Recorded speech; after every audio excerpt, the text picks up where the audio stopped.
Welcome Home Go, inspiring you to find ways to serve, engage, and make a difference. Making it easier for you to find hope in your busy world. Our original production on Good Life 45, where hope happens. Go, make a difference. Hi everyone, I'm Barbara Beck and I want to thank you for tuning in to Welcome Home Go. 30 minutes of discussions on challenging topics that will inspire you to go make a difference. This shorter version, a spin-off of Welcome Home, was created because we know you're super busy. So we've made it even easier for you to find hope, to grow in your faith walk, and then go and make a difference in this challenging world of ours. You'll still get the same meaningful, inspiring discussions on topics that we believe Jesus would want us to respond to by serving wherever we're called. Our focus on Welcome Home Go is to encourage you to find ways to serve that fit your lifestyle and your set of God-given gifts. These next few minutes together, let's listen and learn how to mobilize our families, our friends, our people, and do something to make a difference in someone's life. Maybe it's just one person, but go, serve, be the hands and feet of Jesus, and enjoy with me now. Welcome Home Go. Go, make a difference.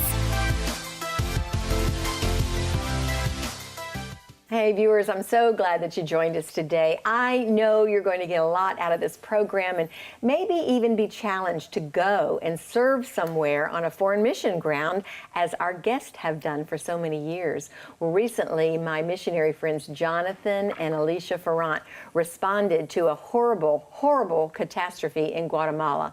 This was a volcano which caused many lives to be lost. Not a comfortable way to serve, finding and burying bodies, but Jonathan and Alicia have always had hearts for those who have suffered loss. So I'm honored today to reintroduce you to my faithful friends, Jonathan and Alicia, who are here to tell their story again. Thank you guys so much for being here with us today. Thank you. Thank you for having us again. Well, the last time you were here, you talked about Wigs of Hope. That's right. Right? That's right. And so what is the update on that? And maybe remind our viewers what that ministry is all about. I point to my hair like I'm any part of that. I'm not. You could be, and you are. Yes. No, we've had a huge response, and honestly, we've had people from all over the world, really, even here from like New Zealand coming. Amazing. And people just donating financially and with hats and different things. And so we've created these little wigs that are, it's a crocheted hat, and then we attach hair to it,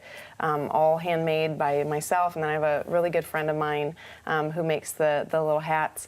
And so we take those down, and we've had just... Take those down to where? To Guatemala and El Salvador. Okay. Mainly El Salvador. There's a cancer hospital that we've had a huge open door to work in. So these are children who have lost their hair, and you give them back a chance to have hair again. And it has to be black and dark and look like Guatemala, El Salvador. Right. What, Jonathan? And, well, my wife, she downplays it a little bit. So let me just say, since the last time we're on the show, she's made over 300 wigs. Unbelievable. Her crafting has gotten like so amazing and impactful and powerful. She's learned how to make full wigs. Wow. And with all the hair without the crochet? yes. Right. Really? And it's just been such an impact in El Salvador. We actually had somebody write me. This was probably a year after the last show. After we had visited the hospital, somebody was writing me and saying, my boss wants to meet you. And I was like, oh, that's cool, okay. Let's meet whoever this person is. And so we set up this meeting, and we're like hurrying and trying to we get got all our ready. missionary clothes on, and not knowing who we're going to meet, what to expect. And we show up to this meeting. We're thinking we're having coffee and just chatting, right? We have no idea. So we show up, and there's Secret Service agents. This is in El Salvador. Okay. Secret Service agents. And we're like, okay, what's going on? We're like, oh my gosh. What did I do? I should have dressed nicer. What are And we then I doing look over, here? there's reporters, and what I didn't know is we were about to step into a press conference with the First Lady of El Salvador, who's now the former First Lady of El Salvador. It was a crazy open door. That so how is these amazing. wigs, Yes. what we thought were just touching, Right. one or two children in the hospital, all of a sudden touched an entire nation of El Salvador, because they gave him the floor to speak at the. I was not prepared. Yeah. They say be ready in season and Yeah, out, and I was like literally sitting there next to the first lady. My And goodness. she goes, "Okay, we want you to go up and share now." Share. And the room's full of reporters and you know, all sorts of doctors and people and you know, politics, and I'm so far removed from that world. But And then, non-Christians probably non-Christians, too, right? Non-Christians. So they Yeah. had me go up, and I'm kind of like deer in headlights for like 2 minutes. She said she you was praying weren't. for me. Say something. Oh God, give them something awesome. And then the Lord just flows. Good, He just good. flows, and I was able to. I mean, we got to preach the gospel to the That's entire nation. amazing. And then Oh, she praise gets up God. after me and says, "I declare once a year that we will have a National Haircutting Day for Wigs of Hope." Oh my Isn't that goodness. awesome? That is amazing. Isn't that Yeah. awesome? The work That's that good. you guys are doing. And then our viewers need to know and be reminded that you have 5 children. Who with 5 children has time to sit down and crochet hats? How do you do that, Oh, let me Alicia? tell you exactly. I have I no know idea. you don't do it. I have no idea. I knew that was coming because that's hard. No, I really, honestly, some days I'm like, wow, God, I don't know. I feel like God just kind of gives you the strength, and I have a little extra coffee. You know, my little saying is I need a whole lot of coffee and a whole lot of Jesus That's to make great. things happen. Right, So, but you do, and what Yeah. a cool thing. You all have been married for how many years? 17. 17. Yeah. And in those 17 years, have you been on the mission field off and on the whole time? I mean, coming back and forth? So we're down there for Like 10 years full time? full time. Full time in Guatemala? In Guatemala. Okay. Yeah. And So you had children there, children born in All Guatemala? of our kids, well, our first one was 2 months when we went, and then we would fly back here and have them and then fly back. Yeah. And you know, our first 4 years, we talk about it all the time. They were our shaping years because we lived in a village.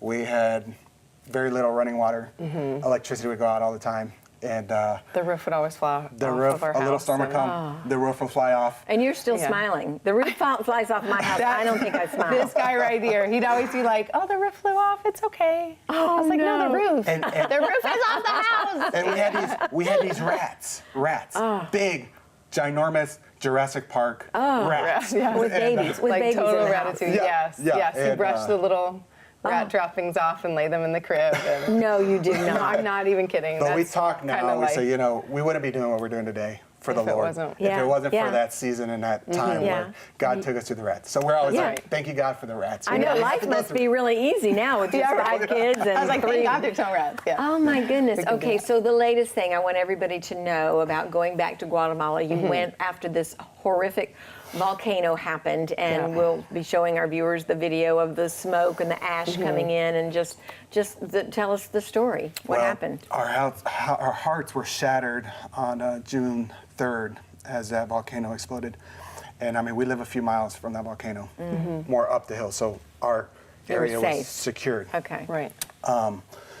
But we were broken. And when it all happened, I felt like the Lord was just like, you got to be present. You just have to go and Show be there up. for the people, you Yeah. know? You didn't know what you're going to be doing. You Not just needed knowing what show we're up. going to do. Yes. Right. And at the time, we had a team coming in. Edgar Rivera, he's a youth leader in Central Florida, thousands of youth, passionate, radical youth. And he leads these youth, and he was bringing a team down. And he called me a few days before and said, "Hey, Jonathan, what do you think about going down to ground zero and being with the people?" And I'm like, "Well, that's pretty radical. I mean, I kind of like it. Let's do it." And so the Lord put us together, and we went. And I remember I loaded them up in the truck, and we drove. I didn't know how we'd get in because they weren't allowing people unless Nobody you lived was- there. Yeah. Unless Yeah. you lived there and you were searching for Loved your ones. loved ones. And so God opened up the door. How did he do that? Well, we had a pastor friend that talked to the government. Okay. And the government actually gave us a formal letter saying that Okay, we that could you would go enter in. for that day and help. And so we went on a day, and I was shocked. I couldn't believe when I got to ground zero. I mean, I was broken for the first 2 hours. I was just in tears, you know. Are there people there? And so still? there's All the people there. The residents are still wandering around. And I'm looking around and I see people shoveling. And I'm thinking, what are they doing shoveling? I mean, it's 30, 40 feet deep of lava, mud, ash. And I go up to the first person, I say, "What are you doing?" And this lady looks at me and says, "Well, I got 13 family members down my here." goodness. And then I go up to another young kid, 18, and I said, "What are you doing?" He said, "Well, I got 8 family members and I can't move on Until I know Yeah. where were they. I gotta bury them, and I need closure. Right. And so I'm thinking, well, let's help. So we get shovels and we're starting to dig. Jonathan. And I mean, we're there for a few hours and we're getting about this far. Yeah. I mean, it's rocks. Not gonna happen. And lava. I mean, it's not. So I said, Lord, what do we do? And so we just start praying and make a long story short, we find a backhoe. And I show up with a backhoe and these people turn around like, What? You can drive the backhoe? no. I had to drive it. Okay, you had to I drive to it. drive it. Yeah, I we had to hired drive it. it. Yeah, we hired No, it. Talk about man of all trades. No, Jonathan can do it all. He would figure that out if he had to. Yeah. I would have if I had I'm to. sure. But I had a guy come and I said, come on, let's go help these people. And I mean, within hours, we were finding people's Oh, families within hours. Jonathan. Oh, how sad. And so one of the young boy, The 18-year-old. yeah, I mean, just a kid, and he had his 8 family members. You found them And, all? Yeah, within probably 2 hours, 2 or 3 hours. And family members being mom, dad, brothers, sisters. This isn't just like aunts and Right. uncles. I mean, his Right. immediate family. Right. How is Yeah. he doing Orphaned. this? So the most Unbelievable. powerful story was when we found the last person, which was his mom. And I remember standing up and looking into the hole. And you know my story. So Yeah. I'm looking at him and I see myself. You know, I was 18 as well when I lost my dad and my brother. Yeah. So there I am looking at him and I'm just like, man. So I go down and I put my arm next to him, on him, and I said, God brought us here Yeah. and we're going to be with you as long as we need to be with you. Right. And he said, well, let's keep digging. And I'm like, well, we found them all. What else are we digging for? And he said, I got to find my guitar. Oh. So his mom had given him a guitar, and he was a worshiper, this kid.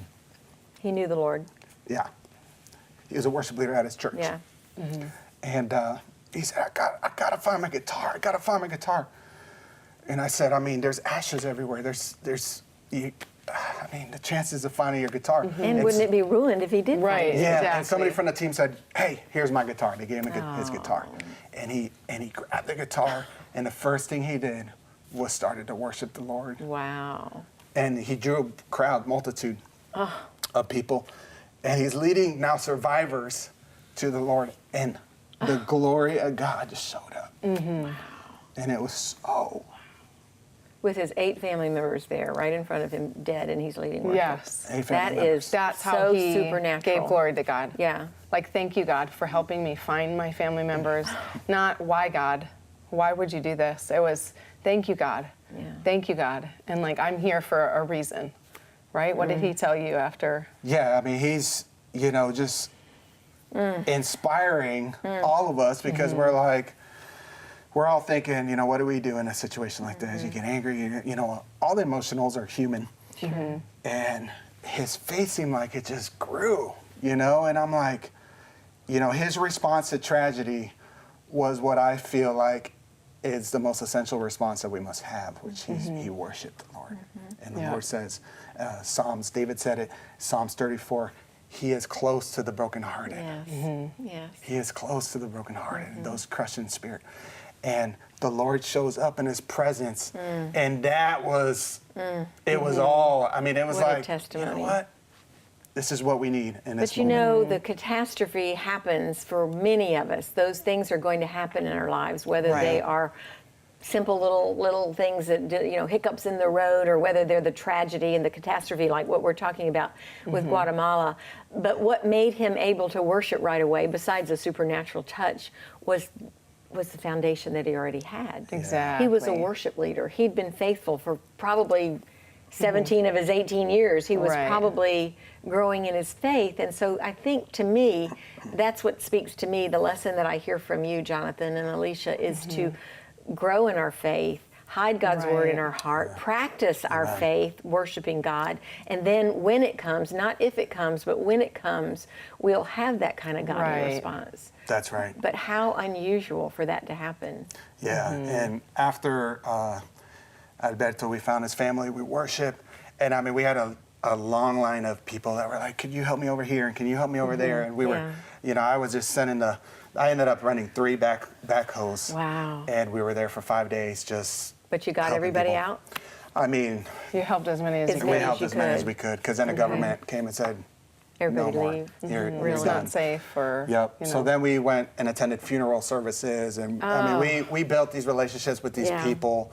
Well, that's your new area of ministry, right? You're Yeah. just up the hill from this village. Yeah. Yes. Have they rebuilt any of the village yet, or is it too soon? They won't. So They won't? be able to there, but the Lord, with God's help and sponsors and people that have helped us, we bought a piece of property, and You we're did. planning on Who is we? Our ministry. our ministry, Okay. Impact Nations. Impact Nations Yeah. bought a place for these people to rebuild their Yes, lives? and we have Right. partners and people Okay. out there and That's that are wonderful. joining with us. That's and wonderful. And we're planning on building some homes. Good. So that's what we're going to be doing. Actually, we Good. have a goal.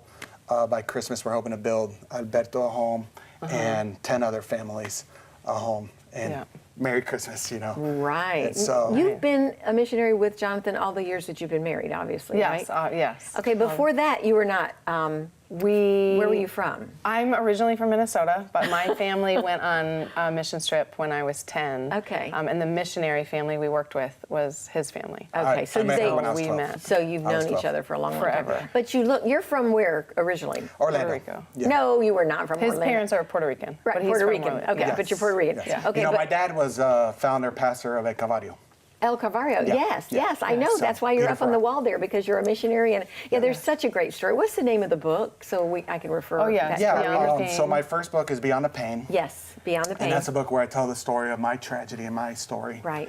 And then the second book I wrote was Letting Go. Okay. And I will probably never write another book unless the Lord. Yeah, makes you. Yeah. Makes you me- write it It's a right. lot of work. It is a lot of work with 5 lot of kids work. and missionary work in Guatemala. And, Yes. and so was it hard for you, Alicia, it wasn't, because you were brought up with that foundation, with that wanting to go in the mission field and having a missionary It's actually focus. really, really crazy. I feel like God, it was such a destined thing for us to be married. And I know, God implanted the missions heart in me Yeah. as a kid. And then at 13, my family moved to Guatemala. So I lived there for 4 years Okay. before we got married.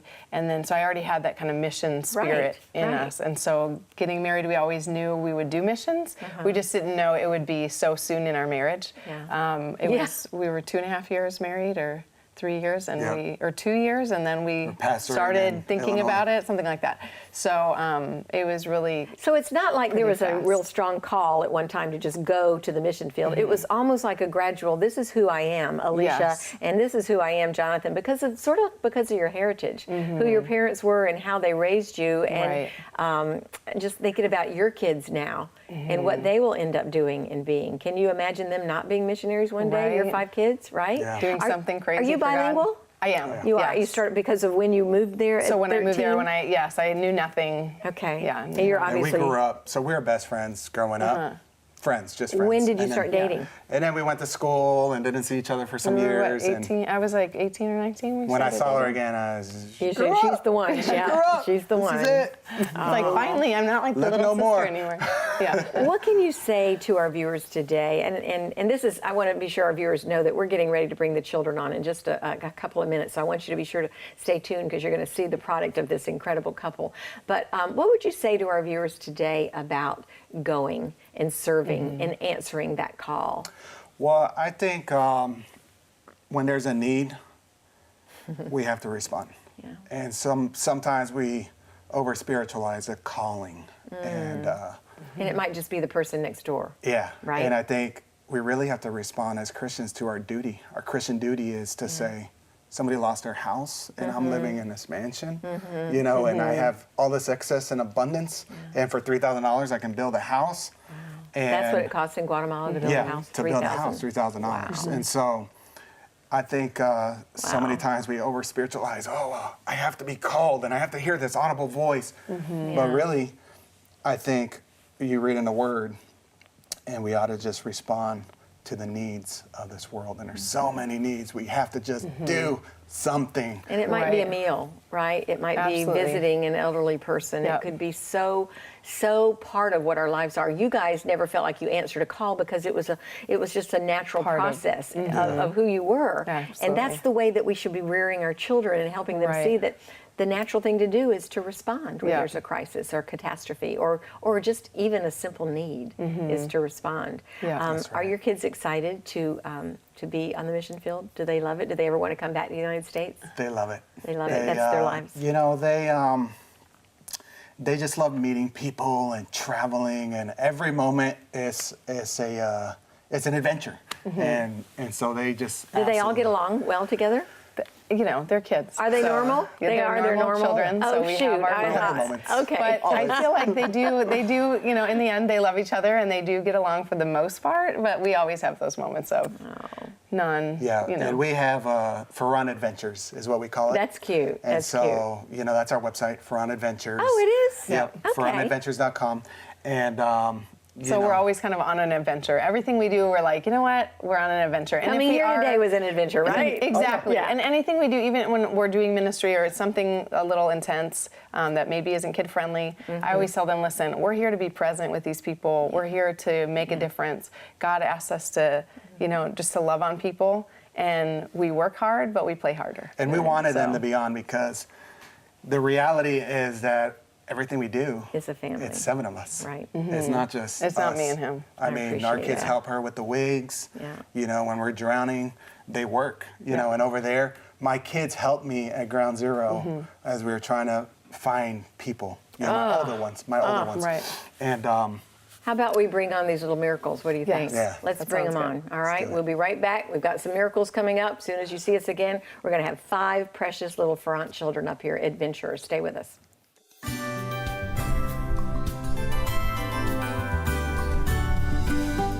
Hi, friend. You know, whenever I receive a blessing from God, I just have to pass it on. And I guess I take my example from Abraham in Genesis chapter 12. God says to him, Abraham, I'm going to make you into a great nation, and I will bless you. All the peoples on earth will be blessed through you. Wow. God did not want Abraham to keep the blessings to himself. God intended that Abraham should be just one link in a long chain of blessings he wanted to pass on to others. And the same is true for you. God blesses you so that you might bless others. He comforts you so that you might encourage others. We even suffer not only for our own benefit, but so that others may learn how to patiently endure by watching our examples. So, if God has blessed you in some way, don't hoard it. Don't be tempted to hold your blessings close to your chest. No, give them away and share your joy with other people because you were meant to pass it on.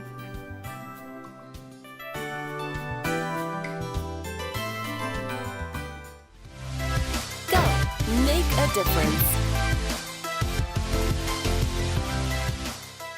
Here they are. I told you you were in for a big blessing, everyone. It is the Farrant family with their 5 beautiful children. I think this is all you have. Is that right, Alicia? Or Yes. there's some others somewhere around? This is it? Okay. we're keeping them. Who wants to introduce? You introduce the boys and let Alicia introduce the girls. Okay, so Peter Mark is 14, and he's our life of the party. Yeah. Good looking And- boy. Yep, and Jethro is 6. And he is compassion. He loves people. Oh. And Jonathan is 3, and he's our comedian. Where'd you get the name Jonathan? Where'd that come from? Is that like your daddy? Are you just like your daddy? And he's just naturally funny. Yes. All right, this kid right here is just hilarious. So, And we have Sophia, who is our sweet, full of grace child. Aw. And she is 12. Okay. And then Aaliyah is so sweet, and she is also full of compassion and loves helping people, and she is 9. That is amazing. What a beautiful, beautiful family that you have. Do you guys like living on the mission field? Is it fun? Yes. Being missionaries? Yes, and we have this slogan in our family, no greater love. We take it off of John 15:13. Yes. Honestly. So this is like our team shirt. Love it. So Love it. the kids wanted you to be part of our team. Okay. So Go walk it over and say, here. brought you a t-shirt. JT, thank you so much. No greater That you can love. represent. Yeah. And that's the name of the residence that love we're it. building for the Guatemalan survivors. yes. It's called No Greater Love Residence. Thank you so much. I love my t-shirt. I'll wear it today. Thank you. Yes, you're welcome. You guys, Jonathan and Alicia and all you beautiful, beautiful children, thank you so much for being here today and for Thank all that you. you're doing on the mission field and wherever that mission field is. And when you're home, you're at Calvario City Church, right? That's your home church? Yes. Yes. Home church, that and Church in the Sun. Yes. Did and you churches. know that Calvario is now a preaching partner of ours, Dr. Gabriel Calvero and Oh. Nino? They're part of our Anointed, preaching. they are That's great. awesome. They are Yeah, fantastic, and we love them. So Yes, again, powerful. thank you for the work that you're Thank doing you. with Wigs of Thank Hope, you. as well as what you're doing in Guatemala and all over the country, I know. Yes, So you thank guys are you. part of that. God bless you. Continue to do a great job. I'm going to let you say goodbye to everybody. That camera right there. Say goodbye to wave? everybody, and God bless you. And thank you, viewers, for being here with us today. I know that you got a blessing. I got a blessing, a spiritual blessing, and I also got a cool t-shirt too. Stay with us. We have more coming up. Go. Make a difference. Powerful words and discussions, even challenging in a lot of ways, right? Well, it certainly makes me want to re-examine my own priorities. I want to make sure that everything I'm doing is in line with God's will for my life, being involved in ministries and activities that are pleasing to my Father, and never just spinning my wheels. Well, I know you're super busy, and here at Good Life 45, we want to serve you in the best ways we can and make it even easier for you to find hope in this challenging world. That's why our focus on Welcome Home Go is to encourage you to find ways to serve that fit your lifestyle and your set of God-given gifts. Friends, we need to be learning, applying our hearts to instruction, finding ways to be winsome to the world, but then going out and serving like Jesus would do. He would go and serve others. That's our calling. God's going to use you in ways you can't even imagine. So keep learning and growing, but take another step. You don't have to go across the ocean. Like the program you just saw, we want to share countless examples of ways you can change people's lives right here, right now. Go. Just make a difference in someone's life. And that's it for today. Thanks so much for watching Welcome Home Go. I hope to see you out there, and God bless you. You just watched Welcome Home Go, a Good Life 45 original production that makes you part of our Hope team here on Good Life 45, where hope happens.